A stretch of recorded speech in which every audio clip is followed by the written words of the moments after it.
farzandimda ancha o'zgarishlar bo'lgan. O'zi umuman Baltushka Logosad bizga yot emas. Avval ham bu yerga kelganmiz, ko'p qatnaganmiz.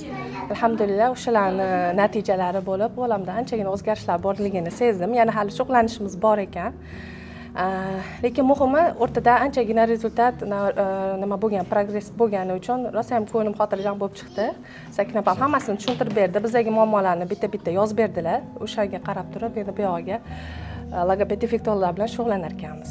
Iloji boricha ertaroq bolalarini bir analiz qilib, harakatlariga qarab turib, ozgina ko'nglida g'ashlik bo'lsa ham srazi olib kelib, o'sha ishini ustasi bo'lgan mutaxassislarni bir ko'rigiga o'tkazib ko'rishlarini men tavsiya qilardim, chunki kech qolishmasin. Qancha erta boshlasa, shuncha yaxshi.